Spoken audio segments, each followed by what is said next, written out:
Salut à tous les amis, salut YouTube, c'est Mika. Bon, on se retrouve pour le débrief du match entre l'Olympique Lyonnais et Lorient. Défaite de l'OL, 1-0 sur un but de Pablo Pagis, le fils de Michael Pagistral, Pagis de l'époque, pour ceux qui ont plus de 30 ans et qui ont la référence du joueur qu'il a été un très très beau joueur de foot. Un match, comment vous dire, ce match entre Lorient et l'Olympique Lyonnais, c'était un match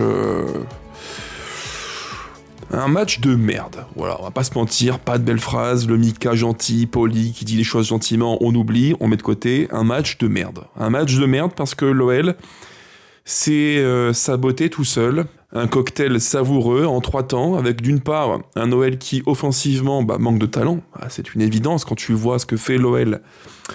Collectivement et individuellement sur un terrain de foot, c'est trop peu, c'est très faible. Il y a trop de joueurs qui me paraissent moyens et qui n'ont pas le niveau technique pour justement hisser le niveau de l'équipe quand c'est plus compliqué en face. Quand en plus tu prends un but sur une action qui, honnêtement, les gars, vous la reverrez au ralenti, mais le but de Lorient, le but du 1-0, c'est pas possible, c'est une honte, quoi, c'est une honte. Tu recules, tu attends, placement défensif qui pose vraiment en question, but 1-0, c'est... Bref, donc offensivement, défensivement, et en plus, troisième point qui est un petit peu la nouveauté du jour, c'est que tactiquement, je pense que le choix de Fonseca n'était pas le bon. Même si je peux comprendre le parti pris de Fonseca, il y a plein de raisons qui peuvent expliquer son choix du 3-4-2-1, mais il y a aussi plein de raisons qui font que ce 3-4-2-1 là, eh bien qu'il a échoué. Il a échoué parce qu'en face, Lorient a trouvé les ingrédients basiques du foot, je veux dire, pressing, intensité, générosité, les efforts, projection, transition rapide. Voilà, c'est des éléments basiques du foot qu'on voit, je dirais, en Ligue 1, quasiment 7 matchs sur 10. Mais contre un OL qui a très très peu de marge de manœuvre contre qui que ce soit, y compris Lorient, une équipe qui joue en bloc médian bas, qui attend compact avec une ligne de 5, une compacte bien dense, projection transition, ça marche. Voilà, c'est terrible à dire, mais les ingrédients aussi basiques suffisent à mettre à mal les plans de l'Olympique Lyonnais, bien malheureusement. Mais voilà, je dirais qu'il y a tellement peu d'éléments positifs à dire et à retenir que on va aller vite, on va aller à l'essentiel. Tout ça dans le débrief du jour avant de commencer les gones, malgré tout, malgré la défaite. Pensez aux petits pouces, pensez à commenter, à me dire vos tops, vos flops du match, vos impressions. Est-ce que Fonseca est le grand fautif du soir? Pensez aussi à vous abonner, à booster le contenu et enfin à activer la cloche pour ne rien manquer. Merci beaucoup les amis. C'est parti pour le débrief. Donc ce match un peu moisi entre l'Olympique Lyonnais et donc Lorient.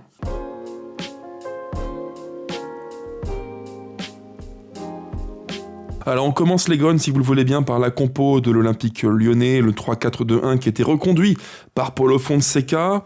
Une compo qui a fait débat. Je sais que beaucoup ont dit 3-4-2-1, c'est un peu défensif, machin.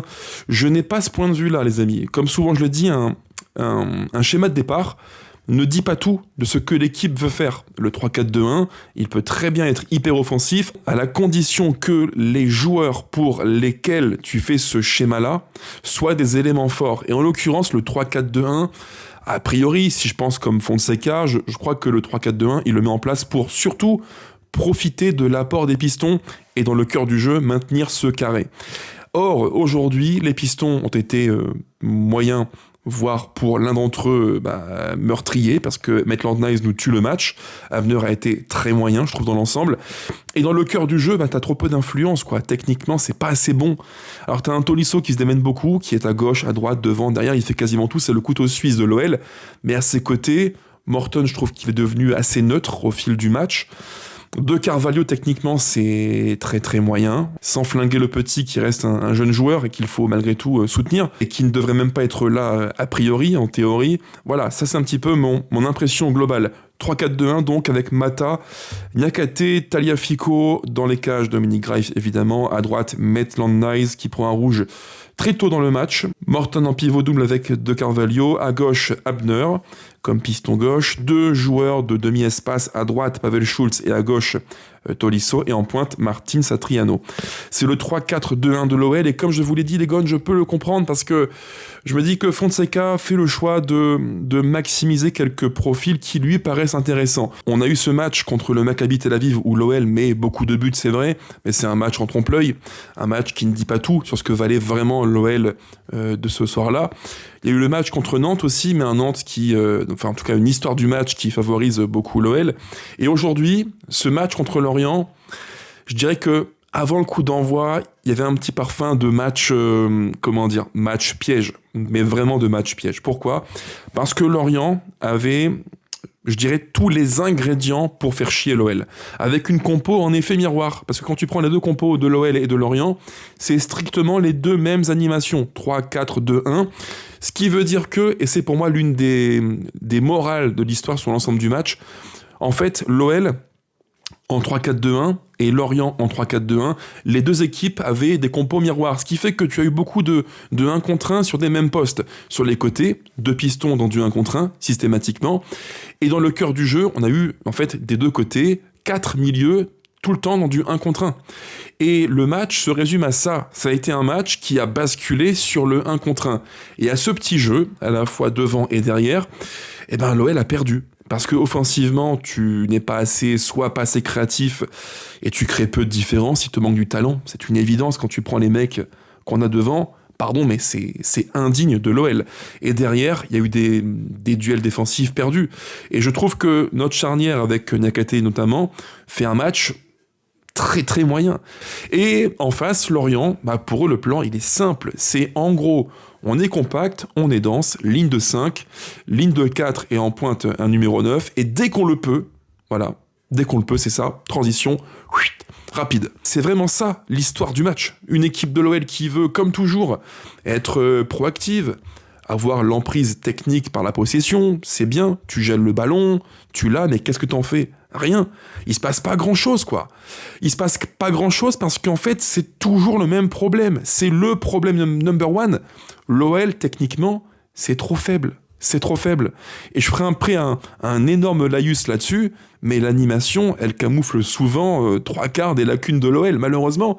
Donc un OL qui tente de contrôler le jeu, et qui est malgré tout relativement timide, et ça dure, et malheureusement, quand tu joues en bloc un peu plus haut et qu'en face ça attend, et ça attaque en transition, tu t'exposes à des attaques rapides. Et malheureusement, c'est ce qu'il se passe, puisque l'OL, à 2 ou 3 reprises, est à ça de prendre le 1-0. On a une première vraie grosse alerte sur une transition menée par Pagis qui part à droite et qui fait un très bon centre que rate de peu le numéro 9 de Lorient. Alerte pour l'OL, qui montre bien que si on veut prendre des points, et je dis bien des points, c'était logiquement l'objectif de l'OL, il faudra corriger ça. Malheureusement, l'OL n'a jamais vraiment su corriger cette défaillance défensive en transition tout au long du match. Et clairement, c'est un match qui offre toutes les cartes à Lorient pour nous faire mal, à tous les niveaux. Le 3-4-2-1 qui se heurte à un 3-4-2-1 en face côté l'orienté, et nous on n'arrive pas à faire des différences sur les 1 contre 1 parce qu'il manque de la qualité technique. Une équipe de l'OL qui aimerait bien maîtriser les débats, avoir la possession, maîtriser le tempo du match, et qui aimerait bien créer des occasions. Mais malheureusement, il y a tellement un manque de talent, il y a tellement des joueurs moyens, mid devant, que tu ne crées rien. Et pire que ça, tu t'exposes aux transitions qui font mal et qui te rappellent que l'OL n'a aucune marge de manœuvre contre qui que ce soit, notamment Lorient, malheureusement. Et honnêtement, sans chercher d'excuses à qui que ce soit, ni non plus à nos joueurs, mais moi, il y a des séquences arrêt sur image qui m'ont frappé les yeux. Je mets à l'écran un screen que j'ai fait, mais tu avais une équipe de Lorient qui avait tout compris au match, qui avait tout compris de ce qu'il fallait faire. Bloc dense, groupé, et quand tu vois que nous, on a envie de jouer un peu plus haut, de créer par la possession, mais que tu te heurtes à ça, à l'image que je mets à l'écran, c'est compliqué, quoi. Les gars, il faut se dire un truc, c'est que on a une équipe qui est globalement, je dirais, d'un point de vue technique, individuel, elle est moyenne. C'est moyen, je pense qu'il y a un 11 qui est en Ligue 1 top 7, et sur le banc, c'est plutôt bas de tableau de la Ligue 1. Ce qui fait un mélange d'une équipe qui est, je pense, entre 7 et 9. Et justement, quand tu veux pratiquer un foot de possession, mais qu'il te manque des éléments qui peuvent être décisifs dans les 30 derniers mètres, c'est extrêmement difficile, quoi. C'est tout le grand dilemme de l'OL et de Fonseca. On a un coach qui veut un jeu, comme souvent je le dis, un jeu qui est proactif. Mais cette vision du foot-là, elle se heurtera toujours aux mêmes difficultés. Manque de talent, manque de qualité qui est criant, qui est frappant. C'est pour ça que moi je prône un style de jeu plus direct. Je pense que l'OL devrait parfois modifier un tout petit peu ses approches, quoi. Moins de possession et plus de plus de verticalité. Et ce soir, je pense que l'absence de Moreira, elle fait mal, parce que on le voit bien, il y a pas, offensivement, tu n'as pas d'éléments qui peuvent attaquer l'espace. Et je revois une scène aux environs de la peut-être 35e minute de jeu. On voit le coach Fonseca qui dit littéralement à Tolisso, mais vas-y, attaque-moi l'espace. Sauf que coach, quand tu n'as que Tolisso pour attaquer l'espace, c'est quand même trop peu. Le foot de maintenant, il est vertical, il est intense, il est vertical, il est dynamique. Quand tu commences avec Schultz, Satriano, Tolisso, c'est chaud, hein. C'est chaud pour aller créer une vraie différence dans le 1 contre 1, c'est quasiment impossible. Donc en fait, t'es condamné à une chose.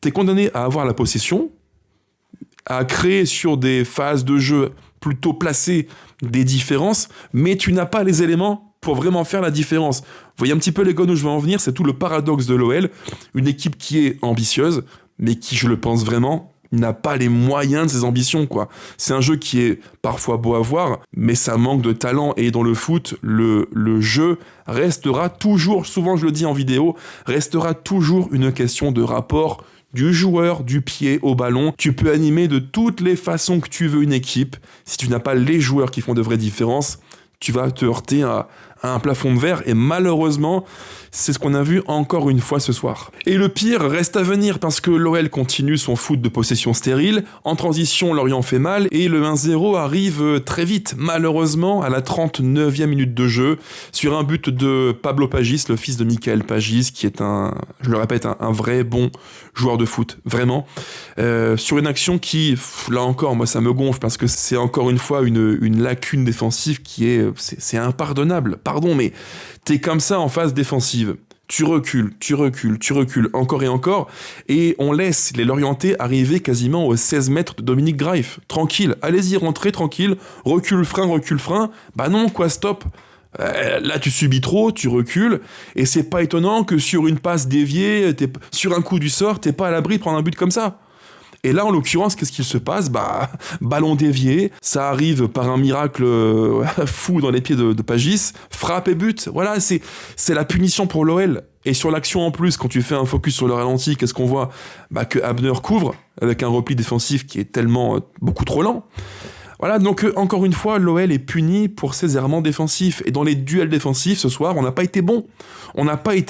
Vraiment. Donc un OL puni, un OL naïf, un OL qui ne parvient pas à être assez créatif et incisif offensivement, malheureusement. Et à la mi-temps, on se dit que, bon, bah voilà, c'est 1-0, c'est plutôt logique. Sauf que ça ne s'arrête pas là. Le drame continue. En 5 minutes, le match change totalement de visage, malheureusement. Et l'OL se tire une balle dans le pied tout seul. Moi, ça me rend fou, parce que il y a des trous d'air. Ça fait maintenant quasiment 1 an que j'en parle en vidéo. Même si depuis quelques temps, on était en voie de guérison, mais depuis 1 an, l'OL a des trous d'air qui sont parfois qui sont meurtriers, quoi. Ça peut être d'un coup, dans un match, tu penses que tout va bien, et subitement, tu dérailles complètement. Tu fais n'importe quoi, Abner qui couvre le but 1-0, et là, Maitland-Niles qui pète les plombs, qui fait une faute grossière, il avait déjà un jaune, se mêle sur le Lorientais, second jaune, carton rouge, expulsion, et l'OL finira le match au moins à 10 contre 11. Voilà. Qu'est-ce que vous voulez que je vous dise, les gars ? On se tue les matchs tout seul. J'ai pas d'autres mots. C'est, pour moi, à ce niveau-là, c'est plus possible, quoi. 7 cartons rouges en 8 matchs. 7 cartons rouges en 8 matchs. On fait trop d'erreurs, et des erreurs qui sont grossières et qui coûtent très cher. Ça coûte extrêmement cher, parce que ce soir encore, l'OL avait la chance de pouvoir faire une occasion, saisir une chance immense, quoi. Marseille perd, Monaco perd, Rennes perd, le PFC perd, Strasbourg aussi. T'avais la chance de faire un truc de fou, et on fait n'importe quoi. Le match, c'est terrible à dire, mais le match, il est tué en 5 minutes. Moi, à la mi-temps, les gars, je me dis, mais en fait, à quoi bon, quoi ? À quoi bon voir une seconde mi-temps qui, en fait, est finie ? Parce qu'il n'y a plus rien à espérer. Qu'est-ce que tu veux faire ? À 11 contre 11, tu n'arrives pas à être vraiment dans le déséquilibre. Tu n'arrives pas à créer de vraies occasions. Alors, à 10 contre 11, qu'est-ce que tu peux faire de plus ? Lorient va attendre, ils vont contrer, transition, on va être fouetté encore une fois et se faire prendre. Le match, il est quasiment plié, c'est malheureux à dire, mais c'est vrai. Alors dans le foot, oui, il y a plein de miracles qui se produisent, ça peut arriver, un miracle, bien sûr. Mais là, après une telle mi-temps, où c'est vraiment, vraiment triste ce qu'on voit, je me dis que le match est quasiment plié, malheureusement. Les stats à la mi-temps sont les suivantes. On est donc alors pour être très précis, je les mets à l'écran, hop. Donc sur une mi-temps, l'OL c'est 0,13 XG. Lorient c'est 1,91. Grosse occasion pour Lorient 3, nous 0. Total des tirs, Lorient 7, nous 3. Je pense que là, les gones, les 3 chiffres que j'évoquais à l'instant, ça résume exactement tout ce que j'ai dit. Un OL qui est vraiment inoffensif. Un OL qui est triste, vraiment triste, et un match bien, bien merdique.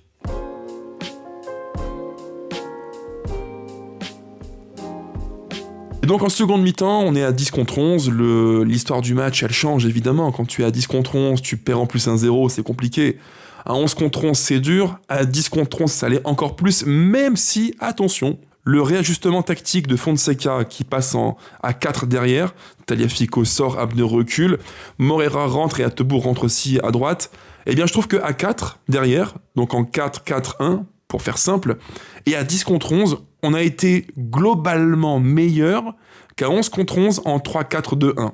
Pour des raisons qui sont évidentes, c'est toujours pareil. Le foot, on peut autant l'intellectualiser comme on veut, ça reste un sport qui est simple à comprendre. Quand tu as, dans du 1 contre 1, des joueurs qui peuvent faire de vraies différences, coucou Moreira, c'est quand même plus facile. C'est quand même beaucoup plus facile, quoi. Parce que là, tu as un élément qui peut attaquer l'espace, être vertical, dans le 1 contre 1, faire de vraies différences, changer le rythme du match et de l'équipe. Parce que bon sang, durant une mi-temps, c'est lent. Qu'est-ce que c'est lent? C'est prévisible, quoi. Quand t'es Lorient, quand t'es le coach Pantaloni, tu vois ce que fait l'OL sur 45 minutes, c'est pas dur à contrer. Honnêtement, c'est pas dur à contrer, quoi. T'attends, tu bloques, transition, verticalité. Voilà. Tellement en face, c'est lisible, c'est prévisible. Et là, Moreira, c'est le joueur qui vient un petit peu changer l'équation. Alors, c'est pas non plus une révolution. C'est pas un match qui change radicalement, puisque je rappelle qu'en seconde mi-temps, l'OL, c'est, tenez-vous bien, alors oui, c'est une progression, c'est vrai, mais je rappelle qu'en première mi-temps, l'OL, c'est 0,13 XG. En seconde, l'OL, c'est 0,28. Au total, c'est donc 0,41. 0,41 XG sur l'ensemble du match. Ouais, c'est... c'est vraiment triste. Qu'est-ce que c'est triste? Mais c'est logique, je veux dire, le foot, c'est un sport qui est logique. Tu prends le 11 de l'équipe, il y a trop de lacunes, beaucoup trop de lacunes. Et donc, en seconde mi-temps, si je fais un petit peu le fil des 45 ultimes minutes du match, qu'est-ce qu'on peut dire? On peut dire que globalement, l'OL est mieux. C'est encore une fois un OL qui a la possession assez souvent, un OL qui est trop peu dangereux malgré tout, même si, attention, c'est en ça que j'ai quelques petits regrets. À 10 contre 11, l'OL a eu, je dirais, deux cartouches assez nettes pour revenir au score. C'est fou ce que je dis là, hein. C'est totalement lunaire. À 11 contre 11, on fait n'importe quoi. À 10 contre 11, c'est mieux et on aurait pu, dans un monde idéal, accrocher le 1 partout. Ça aurait été un petit hold-up, c'est vrai, mais on aurait pu le faire. Tolisso, le ciseau, magnifique, retourné, parade de Mvogo. D'ailleurs, Mvogo qui fait un match, waouh, on aurait dit Neuer Prime 2014 au Brésil. Impassable, infranchissable, super gardien, parce qu'il a fait vraiment de très grande qualité aujourd'hui. Donc un Mvogo en feu, l'OL pousse un tout petit peu, ça reste assez timide, mais on aurait pu revenir au score. Le match devient totalement fou, d'un camp à l'autre, j'attaque, attaque placée, transition, contre-attaque, Uno contre Uno. Bref, l'OL aurait pu faire le petit hold-up, le 1 partout, c'était possible. En tout cas, c'était pas impossible. Et en face, Lorient a eu les balles de 2-0. Ils auraient pu tuer le match largement avant. Ils l'ont pas fait. Ce qui fait que jusqu'à la fin, on y a cru. Mais c'était trop peu, trop court, pas assez. Et encore une fois, malheureusement, c'est l'histoire qui se répète. C'est l'éternel ritournel pour l'OL. On a des regrets. Parce que ce match-là, c'était vraiment le match qu'on te sert sur un plateau d'argent pour être, je crois, top 4. Si on battait Lorient, on était top 4. Avec en face des équipes qui ont toutes flanché, les concurrents directs, on avait la chance unique de revenir et de recoller à 2 points de l'OM. Et on ne le fait pas, pour 3 raisons, je vous les répète. Tactiquement, le pari perdant de Fonseca. techniquement des limites évidentes qui font que l'OL atteint un plafond de verre à quasiment tous les matchs, sauf miracle, exception, et défensivement, beaucoup trop de fébrilité. En transition, c'est dur. Et on revoit de plus en plus, ça aussi les gars, il faut le dire, il faut vraiment insister là-dessus, de plus en plus on revoit l'OL qui défensivement, l'an passé en transition, parfois faisait vraiment flipper. Donc attention à ça parce que là, c'est un contre-coup qui fait mal à la tête. Voilà, moi j'y croyais les gars, comme vous j'imagine, je pensais que l'OL allait faire le taf et prendre 3 points et recoller au classement, malheureusement non. Encore une fois, c'est le théorème de l'OL qui s'applique, quand l'OL peut faire un gros coup, l'OL déraille, malheureusement. Et je finirai sur le bilan du match sur un petit laïus, une parenthèse sur un sujet qui me paraît intéressant. En fait, depuis le début de saison, Fonseca a fait de la magie. C'est un magicien, c'est Copperfield Fonseca. Parce qu'en fait, il a un groupe qui est globalement, je dirais, en Ligue 1, taillé pour être entre, 7 et 9. C'est comme ça que moi je le vois, avec un 11 type qui est de niveau top 6, à peu près, plus 6 que 1 évidemment, et un banc qui est plus top 18, quoi, fond de classement. Parce que honnêtement, entre nous, entre les jeunes qui ont peu de références, voire quasiment pas, ceux qui n'étaient même pas programmés pour être là en Ligue 1, les joueurs qui sont honnêtement en fin de piste et qui pour moi sont des joueurs d'appoint tout au plus comme Hattebourg, bref, le banc de l'OL, il est pauvre. Ce qui fait que si on mélange tout ça, on a globalement une équipe qui vaut, je dirais, top 7, top 9 de Ligue 1, pas plus. Et ça, il faut aussi l'avoir en tête. Tout ce que je vous dis là, Fonseca, il a su le maquiller, et c'est fort quand on y pense. Il a su le maquiller avec une animation qui, durant quasiment, 3/4 des matchs, a porté ses fruits. Une animation qui a colmaté, a maquillé, a fait oublier toutes ses lacunes individuelles. Et aujourd'hui, contre Lorient, malheureusement, le jour où l'animation déraille, le 3-4-2-1 qui ne paye pas, et qui est un choix perdant pour Fonseca, le jour où ça ne marche pas dans l'animation, c'est toutes les lacunes de l'OL qui ressortent, les lacunes individuelles. Je suis quelqu'un d'extrêmement exigeant, parfois trop, vous me connaissez bien les amis à ce niveau-là, mais depuis quelque temps je me dis, mais en fait Mika, t'es trop sévère. T'es trop sévère. Quand tu prends l'effectif, quand tu prends le 11, qui commence contre Lorient ce soir, qui affronte Auxerre, qui affronte Nantes, qui affronte le PFC, quand tu prends ce 11-là, faut être pragmatique les gars. Et c'est pour ça qu'il faut vraiment, mais vraiment rendre à Fonseca tout le mérite des matchs précédents. Il a entre les mains un groupe qui est moyen, mais par l'animation, il est parvenu à bien souvent obtenir le meilleur de son groupe, quoi.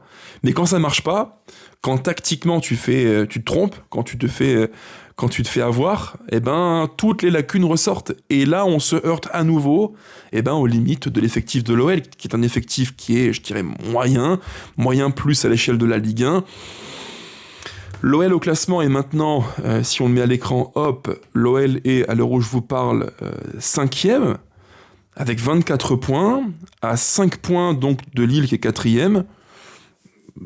Ça me paraît quand même assez logique, les amis. Donc l'exigence, oui, c'est bien, mais je pense qu'il faut être avant tout réaliste. L'OL est une équipe qui est collectivement intéressante à voir jouer, très souvent, mais l'OL est une équipe qui, individuellement, a de grosses lacunes. Voilà, malheureusement aussi.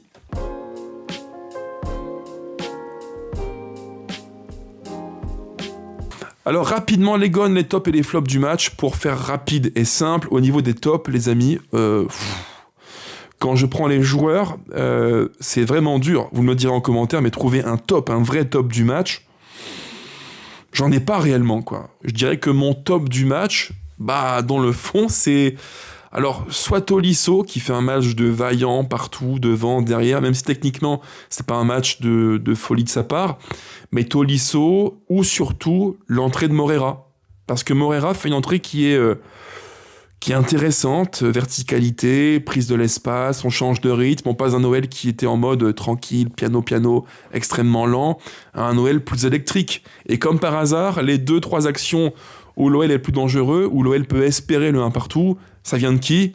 en grande partie de Moreira, donc c'est pas non plus déconnant de le mettre en top du match. Et maintenant, côté flop, ça va aller vite les gars. Hein. Côté flop, si on prend le 11 de l'OL, il y a du monde, hein. Il y a du monde, parce que entre Maitland Niles qui tue l'OL, il nous tue, lui, il commence à me gonfler parce que c'est un joueur qui peut te faire un match où tu te dis, oui, super, c'est intéressant, c'est bien, quoi. Il est polymorphe, il peut être ailier droit, piston droit, numéro 6, numéro 8, c'est intelligent, c'est bien.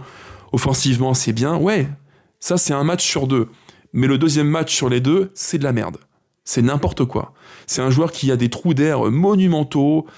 Il peut faire des erreurs terribles. Il peut te tuer sur un rouge comme là. Stupide. Ah, c'est stupide.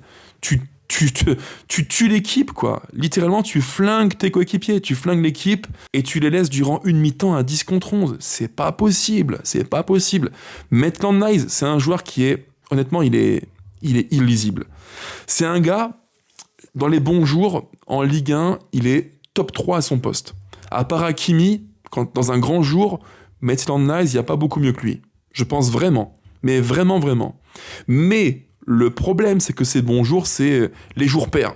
Et les jours impairs, il fait n'importe quoi. Et quand il est en jour pair, Maitland Niles, c'est le plus nul de Ligue 1. C'est le plus nul, parce qu'il est stupide, parce que défensivement, il a des erreurs, des errements défensifs, des fois, mais je me dis, mais c'est pas possible, quoi. Même moi qui mesure 1,92 et qui fait 100 kilos, je suis plus combatif que lui. C'est pas possible, quoi. Honnêtement, pas possible. Donc Maitland Niles, flop du match, évidemment, et heureusement. De Carvalho, pareil, c'est pas au niveau pour être dans le cœur du jeu, l'élément qui fait tourner l'équipe, donc flop du match aussi. Bref, il y a tellement de joueurs. Niakhaté, pareil. C'est l'un de ses pires matchs, si ce n'est le pire, depuis très longtemps. Donc voilà, flop du match, je dirais Maitland Niles, je dirais De Carvalho, Niakhaté, Abner très moyen, Satriano très moyen aussi, Tolisso correct. Voilà, c'est pas... Vraiment, on est sur un match où quasiment tout le monde a été moyen. Et au global, si on prend les notes du match, on voit clairement que les côtés, l'apport des pistons a été totalement déficitaire, quoi. Le 3-4-2-1 de Fonseca a été pensé en partie pour ça. Élargir le jeu, occuper l'espace et offrir et à Abner et à Maitland Niles le confort absolu. Et pour autant, ils n'en font rien aujourd'hui. Rien du tout. Et même pire, ils nous tuent le match. Donc tactiquement, c'est un pari perdant. Et donc forcément, dans mes flops du match, je ne peux que mettre aussi le coach et le staff. C'est un peu dur, mais c'est normal parce que quand tu fais un pari tactique comme celui-ci, même si moi je peux le comprendre, hein, le 3-4-2-1, pour moi c'est pas un choix qui est en soi mauvais, mais ce 3-4-2-1 là, tactiquement, aujourd'hui, il a été mis en déroute par, d'une part, des défaillances individuelles, et surtout le fait qu'en face, Lorient s'est calqué sur l'OL. Le 3-4-2-1 de Lorient s'est calqué sur le 3-4-2-1 de l'OL. Et c'est là où j'ai quelques arguments contre Fonseca à lui reprocher. C'est que quand tu vois que ton plan de jeu déraille, que tu n'arrives pas, dans l'animation, à créer de vrais déséquilibres, change un truc. Parce que là, on voit tous que... On a tous compris au début du match que l'OL n'y arriverait pas. Ça manquait de tout, d'intention, de projection, de verticalité. Il te manquait devant un élément qui pouvait attaquer l'espace, faire une vraie différence dans un contre un. Il manquait ça. Et là, Moreira, il rentre quand ? Je crois qu'il rentre après l'heure de jeu, dans mon souvenir. C'est trop tard. C'est beaucoup trop tard. Le match change très vite. Quand on est à 10 contre 11 et à 0-1, c'est dur de revenir. Et ce parti pris-là, c'est le choix perdant de Fonseca. C'est l'option tactique perdante de Fonseca. Alors oui, moi de mon bureau, mon micro, ma caméra, c'est facile à dire. Quand t'es en match, c'est évidemment autre chose, c'est vrai, mais je pense que là, Fonseca, il aurait pu, je pense vraiment, ajuster plus tôt, changer un truc plus tôt. Quand le plan est défaillant, faut vite réagir, quoi. Et pas attendre une heure quand t'es à 0-1 et à 10 contre 11 pour changer enfin quelque chose. Et on l'a vu, la fin de match, l'OL aurait pu prendre un point. Donc, score logique, défaite qui fait mal au crâne mais qui est méritée, pour un OL qui rend une copie bien triste, bien merdique, un match de merde, voilà, un match de merde, et donc l'OL est 5e, c'est pas la catastrophe, c'est vrai, mais c'est chiant parce que à chaque fois qu'on peut faire un gros coup, à chaque fois on se viande, quoi. Et tout le temps, dans ce même type de match-là, contre ceux qui nous paraissent abordables. Parce que oui, et c'est le mot final de la vidéo, du débrief de match, l'OL est une équipe qui sera toujours plus à l'aise dans les matchs où en face, ça veut jouer en bloc plus haut. Quand il faut affronter un bloc bas, médian bas, qui attend et qui attaque en transition, c'est quand même beaucoup plus dur. Parce que cet OL-là a des lacunes techniques qui sont de plus en plus frappantes pour les yeux de tout le monde. Sur ce, les gones, portez-vous bien. Allez l'OL plus que jamais. Bisous à tous.